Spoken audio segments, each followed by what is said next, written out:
Dizem que o orgulho não faz barulho quando entra, só quando fica.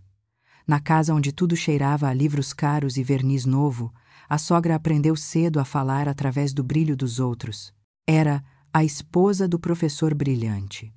Convites em envelopes pesados, aplausos que não eram para ela e ainda assim pousavam-lhe nos ombros como um manto emprestado. Enquanto ele explicava o mundo em auditórios lotados, ela decorava sorrisos. E, por um tempo, foi suficiente. Até deixar de ser. O primeiro estalo não se ouviu à mesa, mas no corredor, quando a porta bateu mais forte do que devia. O professor saiu, levando consigo o rumor de admiração que a tinha sustentado. Ficou a casa grande e o eco de passos que não voltavam. Ela não chorou no dia seguinte, nem no seguinte. Chorou quando os jornais deixaram de a cumprimentar pelo nome. Chorou quando percebeu que sem ele já não lhe abriam as portas. O queimar lento do esquecimento fez-lhe duas promessas. Nunca mais depender de ninguém. E não serei a mulher que sobrou. Foi então que elegeu o filho como projeto. Se não podia brilhar pelo marido, brilharia através do rapaz. Escolas escolhidas a dedo, explicadores com currículos impecáveis, a carreira desenhada a régua e esquadro. Serás o homem que prova que eu estava certa. O amor veio com cláusulas e a ambição com horários. Ela não gritava, regulamentava, não pedia. Exigia com voz doce. Para o mundo, mãe dedicada. Para o espelho, a mulher que não perdeu. Mas o controlo tem prazo. E a vontade do filho também. Quando Iana entrou na história, não foi recebida como pessoa. Foi avaliada como risco. Não era do meio. Não servia para a foto mental da família perfeita. Pior. O rapaz ficava feliz sem pedir autorização. A sogra viu nesse riso o anúncio do seu maior pavor, o de ser dispensável. Por isso, cada gesto de Iana ganhou tradução maldosa. Cordialidade virou manha, simplicidade virou falta, silêncio virou afronta. Quem não compreende ternura chama-lhe fraqueza. Se perguntarem à sogra, ela negará ter ódio. Eu protejo, mas o verbo é outro. Ela protege o projeto, não as pessoas. Nos dias bons, quase acredita que está a salvar o filho de escolhas pequenas. Nos dias maus, revê a moldura de prata na estante uma fotografia antiga, onde o professor sorri de braço dado com ela e sente no peito a dor do que não regressa. Nesses minutos, o ciúme não é do amor do filho por Iana. É do futuro que a nora lhe roubou. A versão de si mesma que se refaria através dele. E há mais. Uma ferida antiga, que ela não confessa. Na noite em que o ex-marido anunciou que ia reconstruir a vida, perguntou-lhe se não tinha medo de parecer ridículo. Ele respondeu com calma: o ridículo é viver a vida dos outros.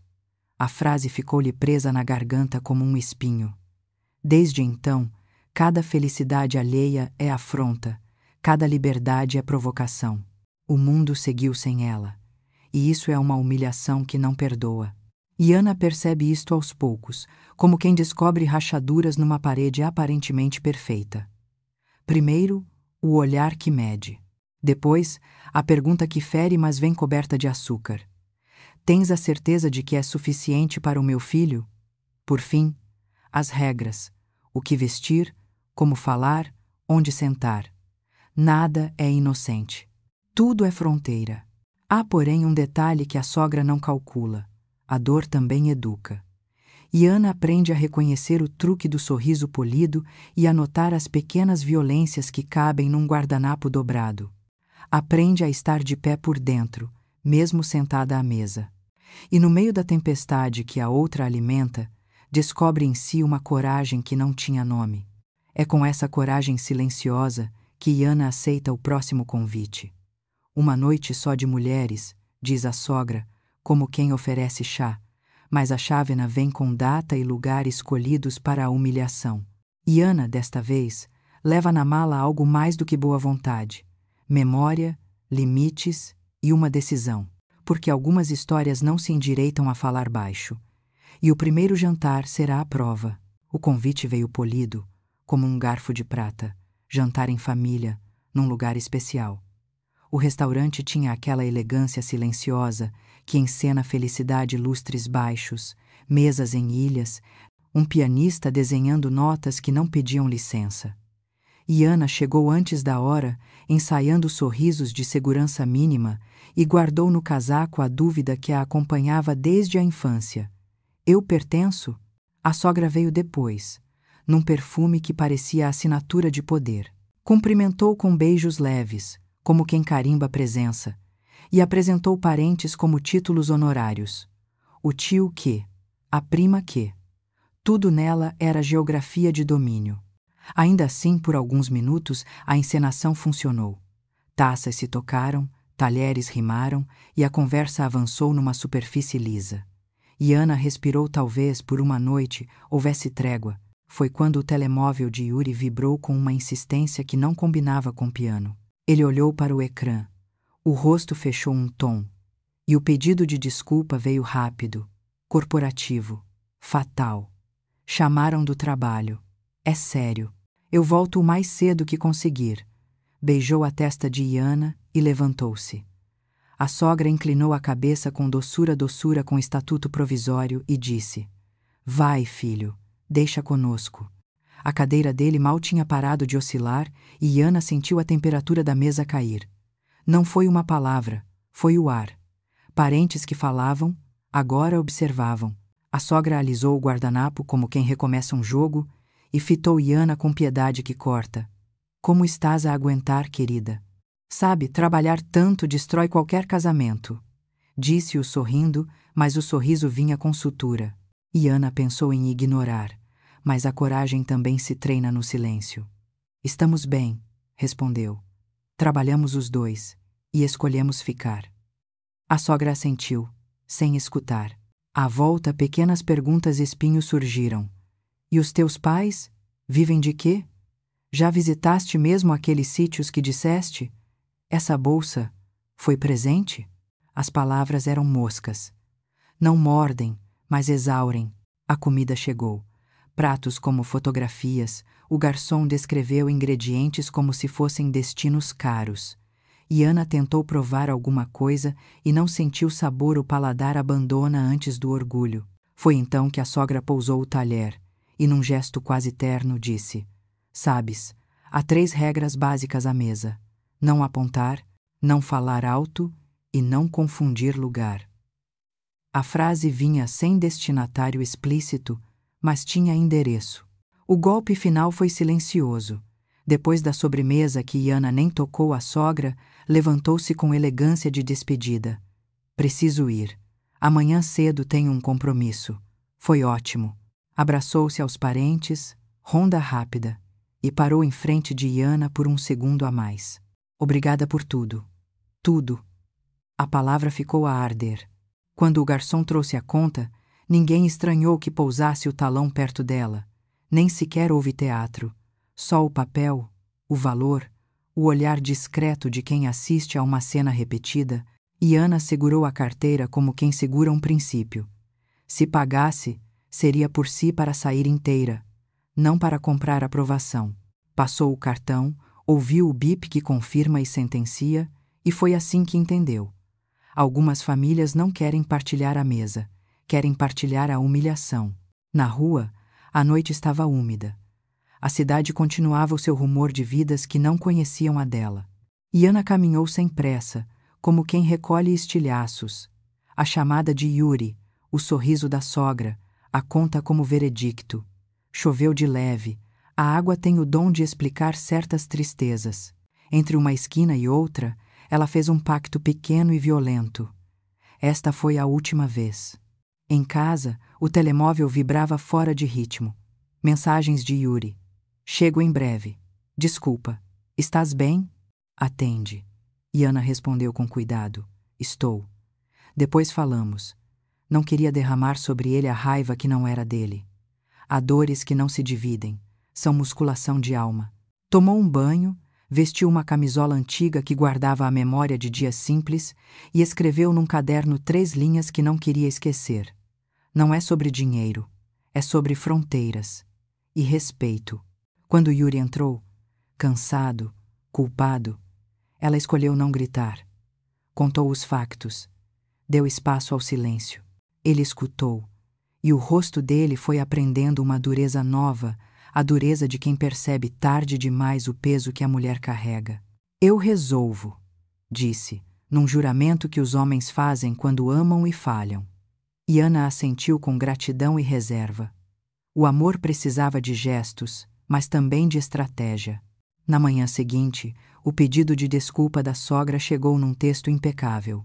Sei que não foi ideal. Vamos marcar algo só nós duas, para conversarmos melhor. Eu quero mesmo conhecer-te. E Ana releu 3 vezes. Havia açúcar na superfície e sal por baixo. Ainda assim, respondeu sim, porque a coragem que tinha prometido na rua não era a da fuga. Era a de entrar sabendo e sair escolhendo. E assim, depois da noite do talão e do pianista, a história começou a preparar o segundo ato. Um encontro só de mulheres. Um lugar tranquilo, uma promessa de paz. Mas Iana já não era a mesma. Levava consigo memória, limites e um pressentimento. O tipo de pressentimento que não impede a queda, ensina a aterrar. A mensagem chegou cedo, envolta na delicadeza de quem sabe pousar a faca sem fazer barulho. Iana, ontem foi um mal-entendido. Quero pedir desculpa. Que tal uma noite só de mulheres? Um lugar tranquilo para conversarmos de verdade. Eu quero conhecer-te, sem formalidades. Iana leu devagar. O texto era perfeito nas palavras e estranho nos intervalos. Respondeu claro e deixou o telemóvel virado para baixo, como quem pousa uma pedra quente. A coragem que prometera a si mesma não era a de fugir, era a de entrar com os olhos abertos. Mesmo assim, uma parte dela pediu reforços, memória, limites, a certeza de que dignidade não é arrogância. Yuri chegou da cozinha com 2 chávenas e um rosto entre o cansaço e a vontade de acertar. A minha mãe escreveu. Quer me ver? Só nosotros. Yuri respirou. Esse suspiro de quem está a fazer contas com o passado. Talvez seja bom. Às vezes Ele não acabou. O verbo mudar é frágil quando dito no futuro. Se algo parecer estranho, liga-me. Eu saio de onde estiver. Era o que tinha para oferecer naquele momento. Presença prometida, ainda que à distância. E Ana assentiu. Sabia que o amor dele era real, mas também sabia que o vínculo com a mãe era um labirinto onde ninguém sai ileso. Não o faças escolher por ti, disse-lhe uma voz antiga. Escolhe tu por ti. Desvived. When mine this time, and then I namorai. Nos dias seguintes, a reaproximação deu pequenos sinais doces por fora, duros por dentro. A sogra enviava links de restaurantes acolhedores, horários flexíveis, uma lista gentil de conselhos de etiqueta para jantares elegantemente simples. E Ana respondia com educação de aço. Obrigada, vou ver. Guardava tudo em capturas de ecrã. Não por paranoia, por higiene emocional. O primeiro alarme tocou discreto. A sogra sugeriu roupa menos formal, para não chamares atenção, e na mesma hora mandou a localização de um restaurante conhecido por aniversários e fotos com garrafas alinhadas. Era tranquilo como uma praça em hora de jogo. E Ana olhou a mensagem como quem observa uma peça de dominó prestes a cair. Não te vistas demais, repetiu o texto, para te sentires confortável. Confortável. A palavra, na boca errada, parece uma ordem. Houve também o telefonema. Filha, não leves isto a mal, mas se alguém da família aparecer por acaso, não estranhares, sim? Eles adoram-me. E às vezes, não respeitam o meu tempo. O acaso tem um talento especial quando se prepara. E Ana desligou com um sorriso neutro e do lado de dentro acendeu uma luz. Não era medo, era atenção. Nessa tarde, encontrou por acaso ou destino uma prima de Yuri numa loja. A rapariga foi simpática demais, informada demais. Soube que vão jantar, que ótimo. A família sente saudades. Quem sabe não nos cruzamos. Os olhos brilhavam não de carinho, mas de curiosidade. E Ana percebeu ali o segundo alarme. A notícia já circulava antes de o encontro existir. Em casa, sentada no sofá, ela ensaiou a conversa que talvez nunca acontecesse. Se me perguntares de onde eu vim, direi do lugar onde aprendi a não me envergonhar de mim. Se me disseres como eu devo comer, responderei: vou comer como quem não tem medo. Se me pedires para pagar, direi: pago o que é meu e mais nada. Não era bravata, era mapa. Um mapa para não se perder. Iana sabia que num jogo de humilhação, o primeiro a ceder é o paladar. Tudo fica sem gosto, até as palavras. E ela recusava mastigar silêncio outra vez. Do lado de Yuri, a batalha era outra. A lealdade que se divide. Ele não a empurrava para o encontro, mas também não a resgatava dele. Sentou-se ao lado, segurou-lhe a mão e disse o que um homem diz quando quer estar e não sabe como: eu confio em ti. O que decidires, eu estou contigo. Então ajuda-me a decidir, pediu Iana. Sem drama, só verdade. Ele pensou no menino que fora, o professor ausente, a mãe controlando o tom de cada gesto, o elogio sempre condicionado. Percebeu, com a nitidez dos choques tardios, que a coragem de Iana lhe dava uma escolha que ele sempre adiara: ser filho sem deixar de ser marido. Se ela ultrapassar uma linha, nós traçamos outra. E se for preciso, mudamos de mapa, disse. Finalmente. Combinado, respondeu Iana. E naquela palavra havia um pacto. Amor com estratégia. Na véspera do encontro, a sogra enviou a última gentileza. Chego uns minutos mais tarde. Reserva está no meu nome. Fica numa mesa ao centro, que é mais bonita. Não te preocupes, vai ser íntimo. Íntimo. Uma mesa no centro para ser discreta. O terceiro alarme não tocou, gritou. Iana fechou a conversa. Escolheu um vestido que a fazia lembrar quem é e guardou no telemóvel tudo o que precisava. Mensagens, horários, prints. Antes de dormir, ligou ao pai de Yuri. Não para se queixar, mas para ouvir uma voz que não fere. Ele não falou mal de ninguém. Falou bem dela. Tu tens coluna, miúda. E coluna não quebra. Endireita a sala. Iana sorriu. A bênção não muda o campo de batalha, mas muda quem entra nele. Na manhã do dia marcado, a cidade parecia pronta para a peça. Céu limpo, vento curto e aquela pressa elegante de quem finge não esbarrar.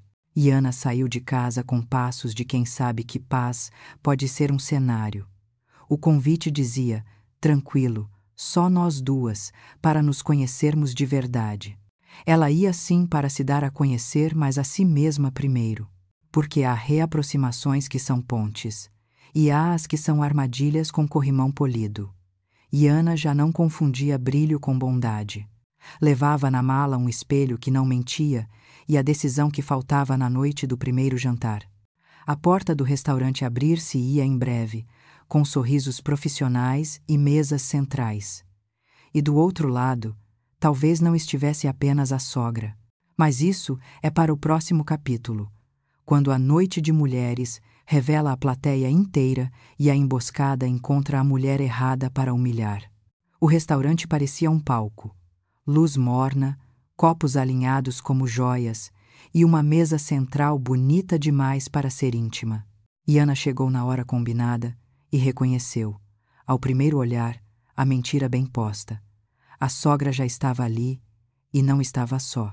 Tios, primos, avós, alguns sentados, outros em pé, todos com o mesmo brilho de curiosidade nos olhos, como quem veio ver o momento.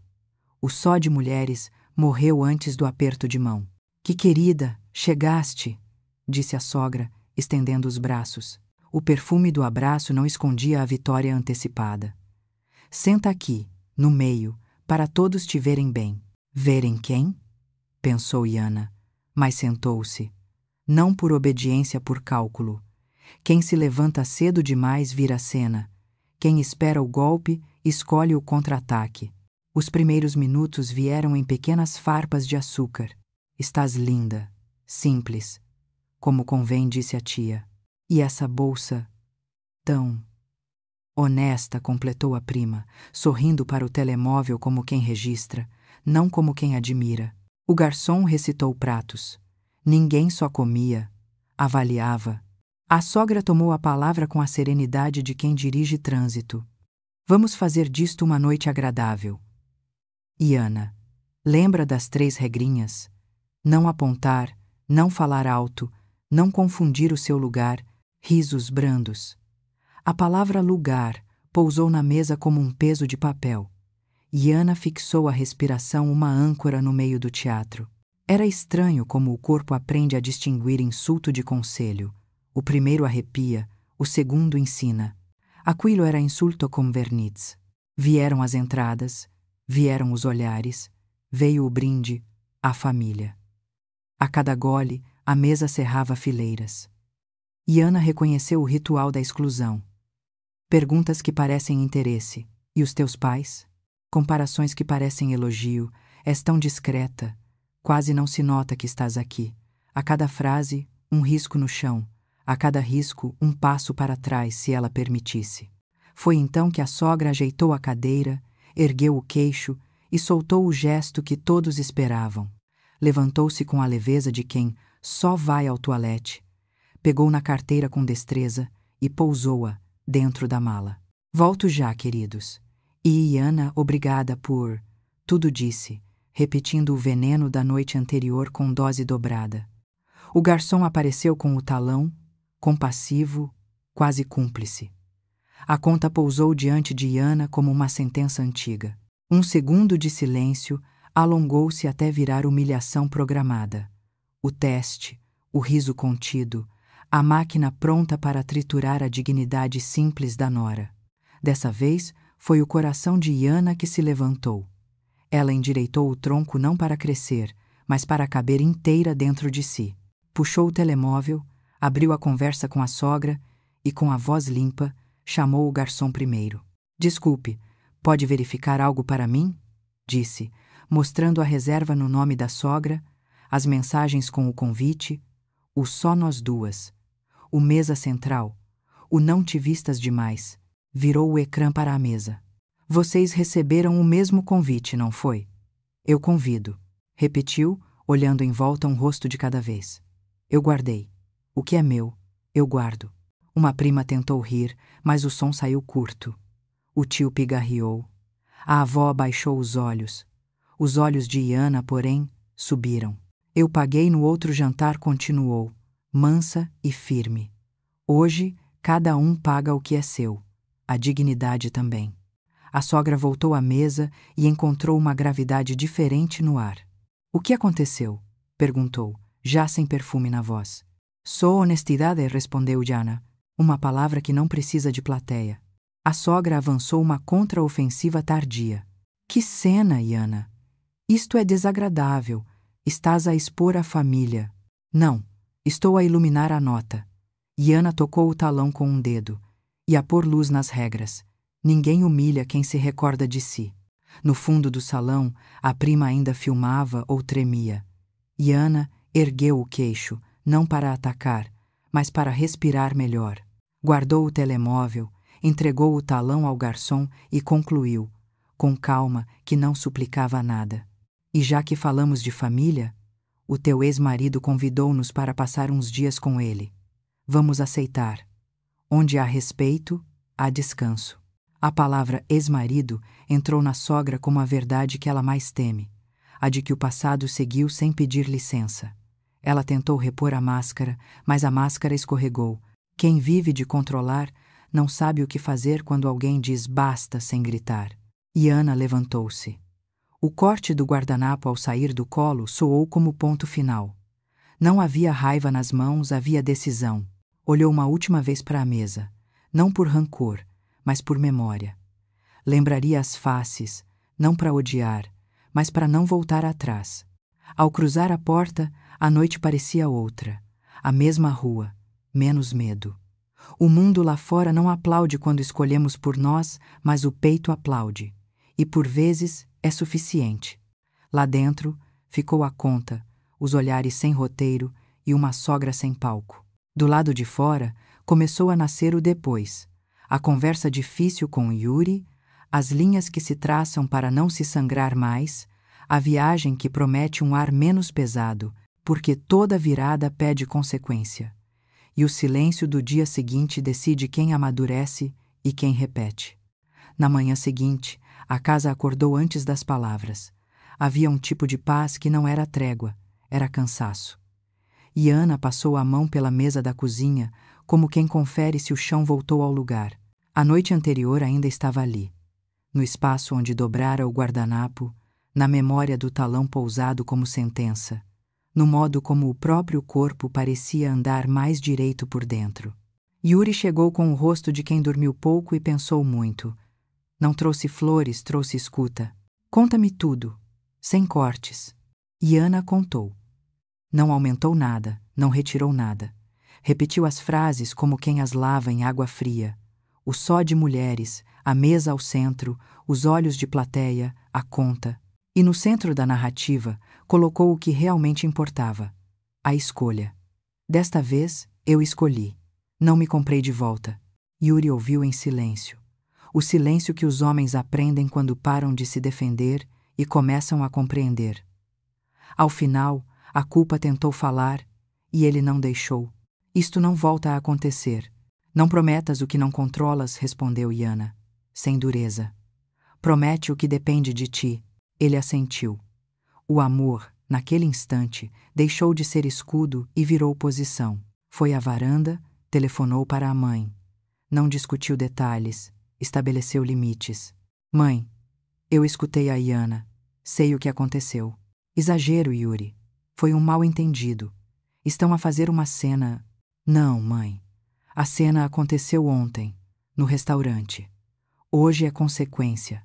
A partir de agora, sem armadilhas, sem convites com plateia, sem contas plantadas. Se continuar assim, eu afasto-me. Se for com aquele traidor, esquece que tens mãe. O velho ultimato, já gasto de tanto uso. Eu deixei de ter mãe no dia em que a senhora preferiu vencer a amar, ele disse, e a própria voz lhe surpreendeu a firmeza. Eu escolho a minha família. E a minha família começa pela mulher com quem eu partilho a vida. Do outro lado, silêncio. Não o que pacifica o que perde. A chamada terminou e, com ela, uma época. Quando entrou, Yuri tinha nos olhos a sombra daquilo que se perde quando se cresce. Ele não celebrava, reconhecia. Doeu? Perguntou Yana. Doeu como arrancar um anzol da pele. Mas é pior ficar preso. Na tarde desse dia, a casa mudou de respiração. Malas abertas, roupas dobradas, o som leve de fechos e o mapa do caminho para a casa do pai. Não era fuga, era ar. Em cada peça que guardava, Yana sentia uma criança antiga ser recolhida com cuidado. Às vezes, amadurecer é simplesmente empacotar sem pressa. O telefonema do pai de Yuri veio como quem abre uma janela. Venham. A quietude daqui não é um luxo, é um direito. Na voz dele, não havia heroísmo, havia chão. E chão, naquela hora, valia ouro. A noite caiu com uma doçura que a cidade raramente oferece. Jantaram sem conversas cirúrgicas, sem a coreografia de impressões. Yana observou Yuri lavar pratos, mãos mergulhadas em espuma, e reconheceu ali um homem que estava a desaprender medos e reaprender gestos. Aproximou-se por trás, encostou a testa entre as omoplatas dele, e o abraço foi mais fala que qualquer discurso. Obrigado por me escolheres, disse ela. Eu não te escolhi contra ninguém. Eu escolhi-nos, ele corrigiu, simples. Às vezes, a coragem cabe numa frase curta. Depois, vieram as pequenas consequências, as que não se postam, familiares a enviar mensagens neutras, espero que estejam bem, sem perguntar de verdade, a prima que silenciou as redes, a tia que mandou um áudio comprido a explicar a etiqueta do silêncio. Yana leu, ouviu e devolveu o que podia. Nada. Há guerras que morrem quando deixam de ser alimentadas.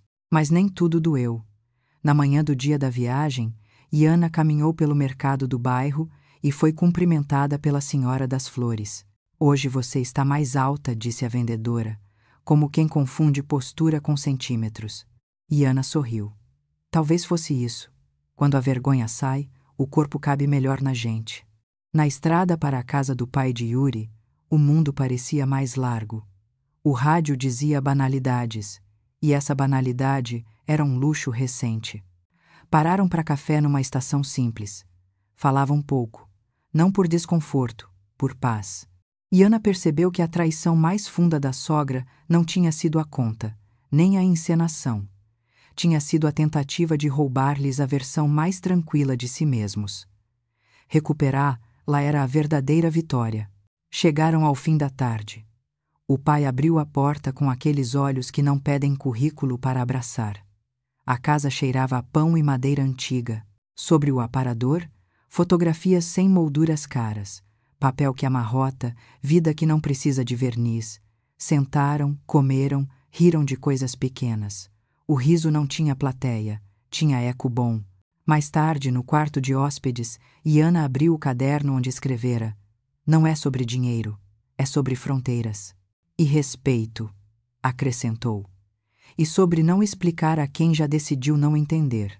Fechou o caderno com cuidado como quem fecha uma ferida limpa.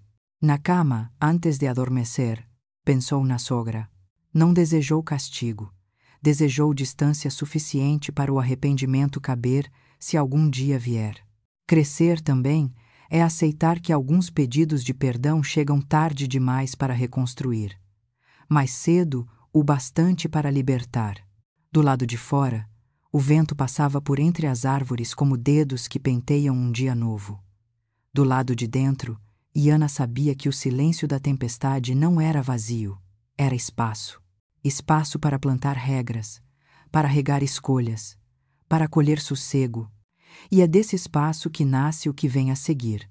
A força de dizer basta sem ódio, de erguer limites sem gritar, de amar sem deixar de ser. Porque fronteiras não partem famílias, partem padrões. E escolher a própria paz é, às vezes, o gesto mais amoroso possível. Há um momento em que a vida deixa de pedir licença e começa a pedir posição. Para Ana, esse momento não foi um grito, foi uma linha traçada com mão firme, em silêncio, porque limite não é muro de pedra, é porta com fechadura. Abre para quem respeita, fecha para quem insiste em entrar de sapatos sujos. Na casa do pai de Yuri, longe das mesas teatrais, ela percebeu o óbvio que às vezes dói admitir. Amar sem limites é o caminho mais curto para se perder.